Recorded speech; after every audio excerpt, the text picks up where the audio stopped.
Hmm, Terima kasih. Kenalkan, nama saya Adam, mahasiswa BINUS. Kesempatan ini saya akan menjelaskan terkait jawaban atas soal UAS.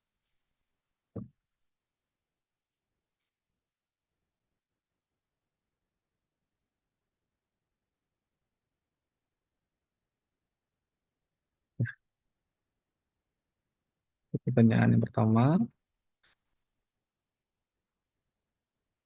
berdasarkan kasus New Living by Mandiri, eh,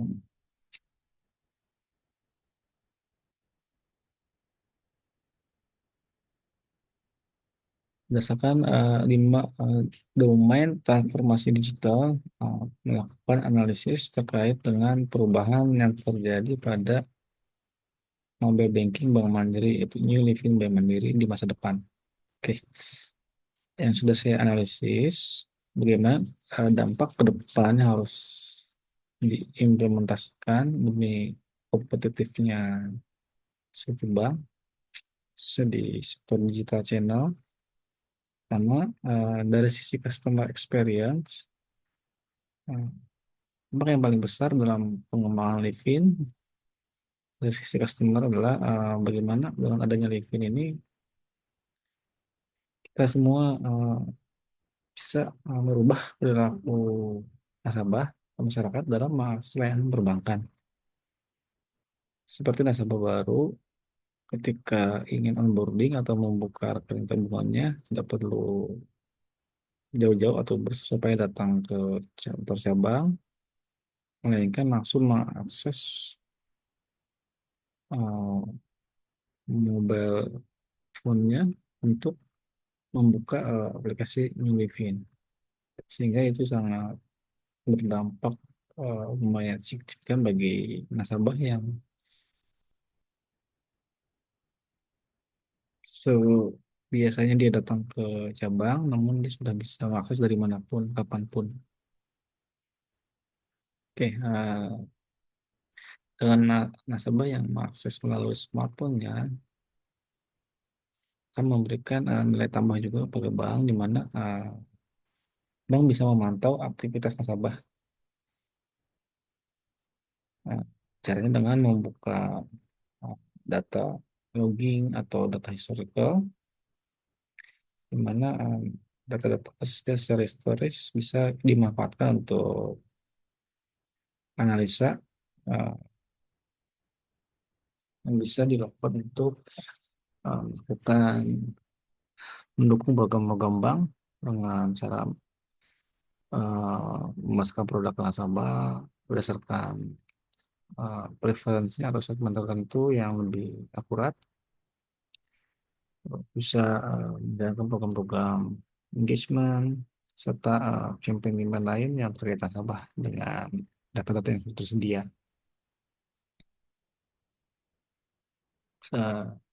Dengan adanya layanan perbankan ini melalui sektor digital channel, kita bisa melakukan perbaikan dari sisi layanan customer service.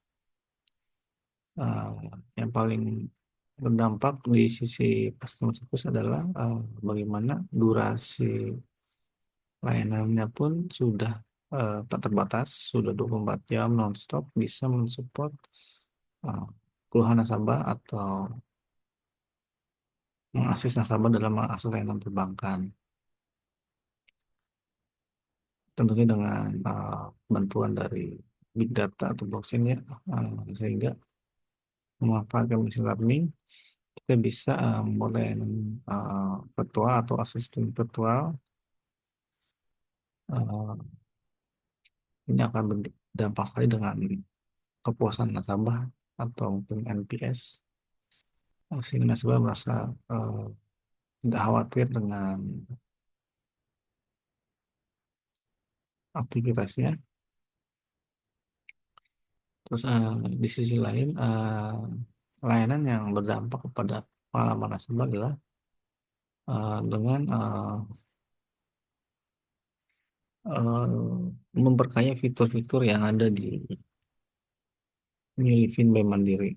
Kalau kan biasa disebut super apps ya. Jadi semua layanan perbankan yang diakses nasabah sudah lengkap semua, sudah terintegrasi, sehingga nasabah merasa terbantu ya, sudah tidak perlu datang ke cabang karena mengakses layanan langsung di rumah di manapun. Nah, berikutnya dari 5 aspek digital di sisi operasional, mana yang perlu dilakukan adalah improvement atau penyesuaian.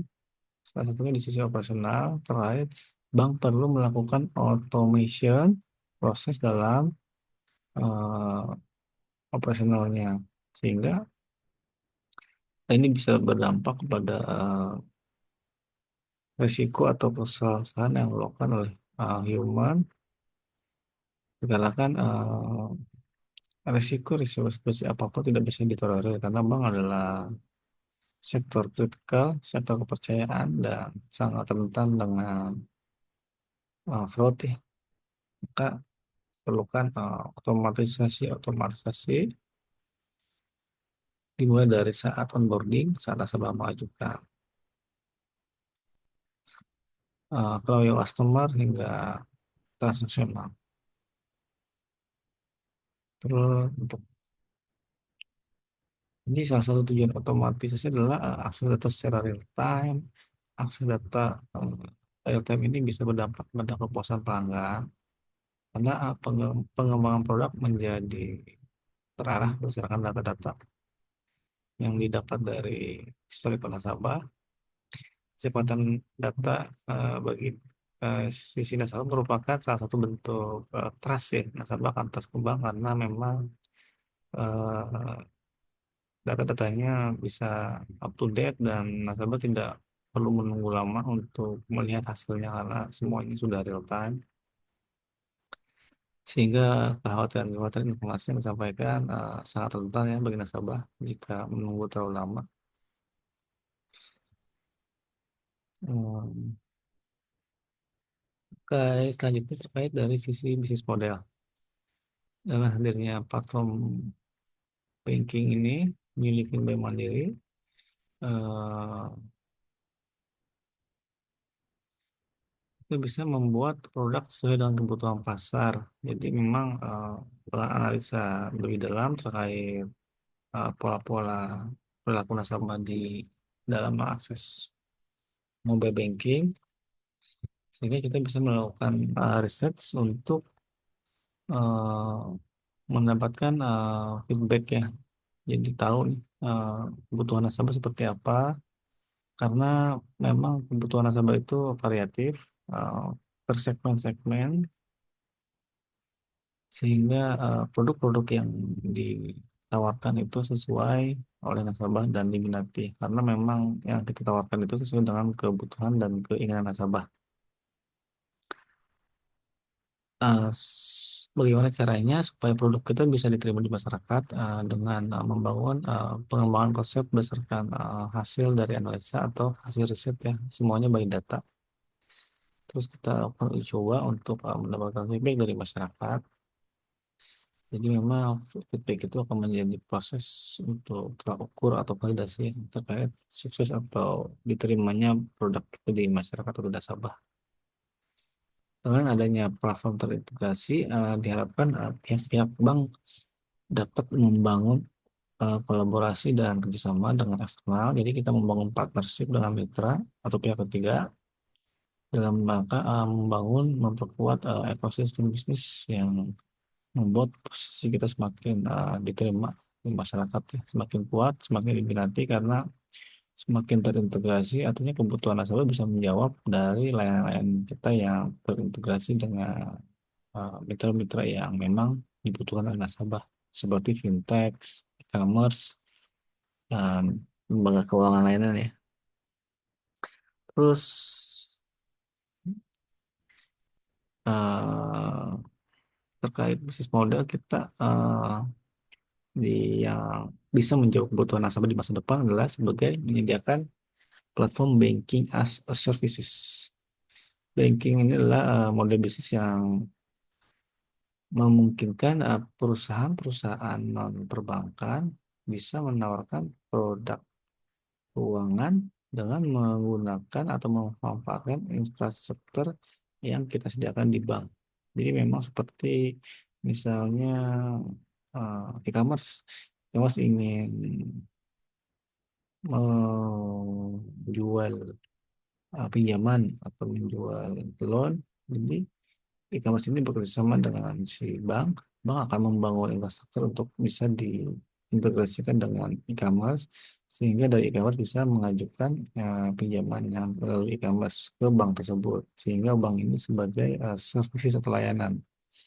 Nah, itu mungkin definisi singkat terkait banking as a services. Nah, terus tujuan dari banking as a service adalah accessibility yang memungkinkan perusahaan fintech atau startup atau pihak ketiga untuk mengakses layanan perbankan tanpa harus memiliki lisensi perbankan. Jadi memang seperti yang dijelaskan sebelumnya, bagaimana integrasi itu terjadi. Jadi pihak ketiga bisa dengan mudah atau dengan cepatnya memakai fitur-fitur atau layanan-layanan keuangan yang ada di bank tersebut, dihit melalui API tanpa perusahaan atau mitra tersebut memiliki lisensi bank untuk memasarkan produknya. Terus tujuannya adalah meningkatkan inovasi untuk mendorong pengembangan produk dan layanan baru. Jadi memang ketika ada eh, sebuah perusahaan yang ingin membangun produk baru, tentunya dengan memanfaatkan bank, maka bisa terintegrasi dengan perbankan. Terus bisa mengefisiensikan operasional, mengurangi biaya dan waktu yang diperlukan untuk mengembangkan layanan keuangan. Terus bisa mematuhi regulasi. Manfaatnya adalah bisa menghemat biaya, tidak perlu menginvestasikan banyak uang untuk membangun infrastruktur perbankan sendiri. Jadi memang ketika sebuah e-commerce ingin memasarkan produk perbankannya, jadi si mitra atau e-commerce tersebut tidak perlu berinvestasi untuk membangun sebuah bank baru. Cukup bekerjasama dengan bank yang terkoneksi dengan API ya. Terus manfaatnya fleksibilitas dan skalabilitas. Perusahaan dapat dengan mudah menyesuaikan layanan keuangan yang ditawarkan sesuai dengan kebutuhan pasar. Peningkatan pengalaman pelanggan dengan akses yang lebih mudah dan cepat. Jadi pelanggan dapat menikmati pengalaman yang lebih baik. Ini mungkin salah satu customer experience juga. Terus bisa lebih berkolaborasi dan membangun ekosistem kolaborasi peran bank dan perusahaan teknologi menciptakan ekosistem yang lebih inovatif dan responsif terhadap kebutuhan pasar. Jadi memang dengan kerjasamanya dua institusi ini bisa menghadirkan opportunity baru di uh, market ya, bisa custom produk-produk supaya sesuai dengan kebutuhannya. Mm. Terus ada lagi sekarang untuk open banking ya, salah satu tujuan dari pengembangan masa depan di mobile banking milik Bank Mandiri. Jadi memang banking ini memungkinkan bank untuk berbagi data keuangan nasabah dengan pihak ketiga. Jadi memang ini lebih ke seperti banking as a service, lebih ke kolaborasi, integrasi, dan membangun ekosistem di melalui API.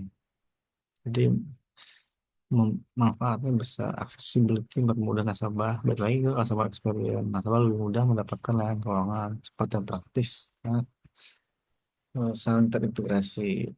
Jadi memang inovasi mendorong produk baru, jadi akan create opportunity dengan karena adanya produk variatif yang ditawarkan. Data lebih aman. Jadi tujuan open banking itu meningkatkan keterhubungan, menghubungkan data perbankan dengan berbagai pihak, mendukung inklusi keuangan, meningkatkan daya saing. Jadi memang supaya kompetitif di market, supaya tidak kalah oleh pesaing-pesaingnya, maka perlu juga mengupdate. Misalnya dari aspek sisi teknologi. Jadi memang dari teknologi apa sih yang akan kita bangun di masa depan atau yang akan datang terkait platform mobile banking milik by Monday. Oke. Pertama tentunya akan saya integrasikan dengan AI. Jadi New Livin itu akan integrasi dengan AI supaya memang jadi eh, lebih pintar tentunya fitur-fitur AI kita bawa ke mobile banking supaya bisa memberikan dampak yang signifikan dalam kecanggihan AI ini. Ini adalah bagaimana penerapan AI di dalam perbankan bisa increasing security, membuat chatbot, data handling, risk management, predictive analytics, loan credit profile, compliance, market trend, customer experience, dan automation. Terus selain AI akan saya manfaatkan cloud computing. Jadi memang secara data center nanti tidak di on-premise tapi di cloud. Terus, nah, jadi memang kenapa sih harus cloud? Pertama ya biaya lebih hemat. Jadi memang tidak perlu memaintain server atau hardware di ruang server yang perlu kita bangun. Jadi jika sudah di cloud sudah tidak perlu.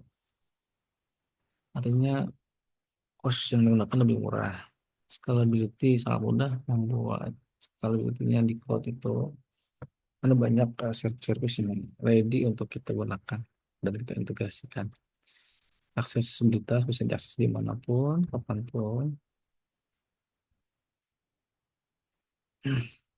Kecepatan upload tinggi, atau fitur backup data, integrasi software, reliability, kapasitas penyimpanan. Implementasi yang cepat. Cloud computing juga sangat cocok untuk mengembangkan di agile metodologi ya. Jadi memang dengan era yang dinamis ini, agile metodologi memang cocok untuk pengembangan software dan eh, sangat mudah untuk menyesuaikan framework microservice. Selanjutnya akan saya tambahkan adalah Internet of Things IoT. Jadi memang IoT ini bisa kita uh, integrasikan antara mesin ATM, kartu kredit, dan aplikasi mobile banking untuk terhubung dan berinteraksi dengan menggunakan IoT.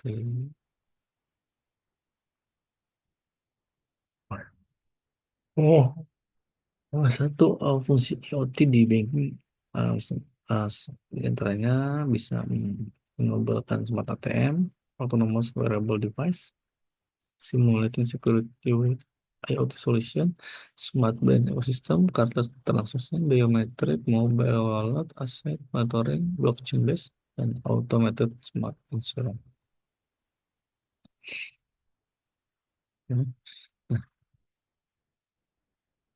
selanjutnya dari sisi culture, pengembangan tentang digital dalam perbankan sangat penting untuk menghadapi era transformasi. Bank perlu meningkatkan kompetensi karyawan melalui pelatihan, pelatihan dan rekrutmen. Jadi memang dari HR itu perlu ada program-program untuk digital skill up ya, untuk pemerataan digital skill karena memang kita sudah hidup di era digital, maka kita siapkan sistem-sistem yang mumpuni terkait digitalisasi.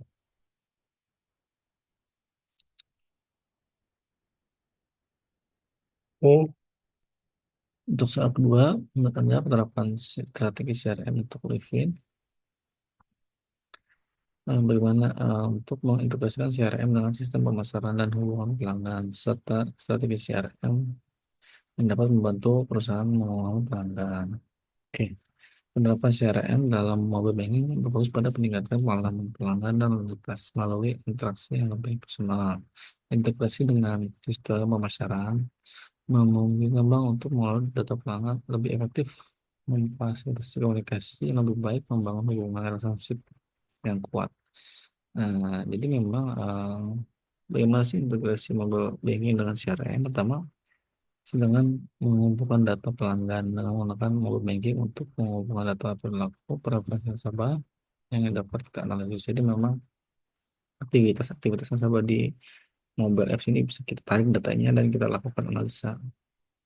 Dua, melakukan segmentasi pelanggan dengan melakukan analisis data untuk mengelompokkan nasabah memang karakteristik. Maka memang ini balik lagi data terkait data yang kita ambil dari apa namanya aktivitas customer, kita analisa, terus menggunakan informasi yang dipelajari untuk merancang campaign, melakukan integrasi platform interaksi untuk melakukan pemasaran secara automation. Jadi memang kita sering-sering memberikan informasi ke nasabah melalui channel-channel sosmed atau WhatsApp atau mungkin di mobile bankingnya ada fitur informasi ya bisa kita push ke situ. Ini menggunakan CRM untuk analisa data transaksi dan interaksi nasabah, membantu bank memahami pola perilaku dan preferensi mereka. Jadi memang baik lagi data itu penting. Dengan data ini kita ambil dari data historical yang nasabah lakukan di mobile banking yang tercapture di sistem bank. Data ini bisa kita analisa. Terus bagaimana meningkatkan layanan melalui CRM? Jadi yang pertama, menyediakan layanan yang sesuai dengan kebutuhan individu nasabah berdasarkan data yang ditemukan. Memastikan bahwa semua saluran komunikasi memiliki akses ke informasi yang sama. Nah, karyawan untuk menggunakan sistem CRM secara efektif. Menerapkan strategi CRM dalam pembayaran sangat penting untuk membangun pemulihan yang kuat dengan mengendalikan CRM dan sistem pemasaran. Itu untuk pertanyaan nomor tiga, bagaimana strategi pemasaran media sosial untuk meningkatkan engagement. Pertama, strategi pemasaran Unifin dapat melakukan komunikasi langsung dengan customer secara aktif dengan pelanggan, bisa memberikan feedback, menjawab pertanyaan, dan merespon keluhan pelanggan secara cepat dan tepat, melakukan SLA atau respon dari keluhan pelanggan. Lalu ada strategi pemasaran, pertama memanfaatkan platform sosmed, bikin komunitas, grup di Facebook atau WhatsApp, membangun konten yang menarik, respon terhadap pelayanan pelanggan, responsif, jadi memang tidak boleh menyempurnakan semua komplain nasabah, harus selalu diprioritaskan dan dicari solusinya. Membuat konten edukasi, jadi memang untuk membuat nasabah lebih percaya, atau, lebih yakin, kita bisa melakukan konten-konten edukasi supaya bisa dikenal nasabah. Membuat feedback, nah jadi memang kita harus memberikan tanyakan ke nasabah supaya nasabah mau memberikan penilaiannya kita supaya kita bisa melihat atau mengevaluasi kinerja kita. Campaign promosi yang melibatkan pelanggan, kolaborasi dan influencer, analisa dan visualisasi. Nah, untuk poin nomor 5, bagaimana pemanfaatan AI dalam analisis data untuk membantu Unifin by Mandiri. Pertama, dalam pemanfaatan AI di industri perbankan, secara kita dapat melakukan analisis data pola. Yang pertama, melakukan identifikasi atas kebutuhan pelanggan. Dengan AI, kita dapat melakukan analisa mendalam atas data transaksi, memahami data yang terbentuk yang bermanfaat untuk bank, melakukan analisa data pasar, melakukan analisa risiko, meningkatkan kepuasan pelanggan, menjadikan kompetitif. Jadi memang dampaknya itu kita akan lebih kompetitif kalau sudah mengimplementasikan semua kebutuhan-kebutuhan di pasar, apalagi memanfaatkan dengan teknologi sangat baik sekali. Berdasarkan sistem, oke, berdasarkan pertanyaan nomor 5, berdasarkan persen, menurut Anda, apakah sistem yang diberikan sudah tepat sesuai sasaran atau kebutuhan?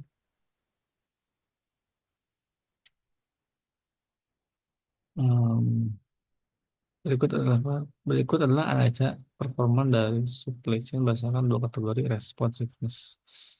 Kila memiliki fitur kemampuan dan monitoring real time. visualisasi, dan dashboard yang dapat digunakan untuk meneliti dan kedua fitur tersebut. Customer dapat dengan cepat memantau dan menganalisis data terkait situasi yang berdampak pada proses bisnis pada perusahaan. Jadi memang kita bisa memantau bagaimana situasi pasar, apakah sedang volatile atau apa. Dengan adanya analitik secara real time, kita bisa membuat strategi lebih cepat dan preventif, mencegah dari risiko-risiko atau hal yang tidak diinginkan. Kedua, untuk dari sisi efisiensi, Kilala bertujuan mengoptimalkan biaya operasional dengan menggunakan layanan supply chain yang lebih baik. Dengan monitoring real time, dapat melakukan analisis sektor yang dioptimalisasi untuk mengurangi biaya operasional. Oke, so, pertanyaan berikutnya, jika Anda diminta untuk mengubah sistem supply chain, apa yang diusulkan? Silakan jelaskan proses dan teknologi. Berikut adalah mengubah supply chain untuk standarisasi industri 4.0. Pertama, mengintegrasikan dengan IoT, mengintegrasikan dengan big data, mengintegrasikan dengan kecerdasan buatan AI, mengintegrasikan dengan blockchain, menggunakan data center cloud atau menggunakan cloud computing. Buat satu video yang menjelaskan mengenai konsep renewable. Oke.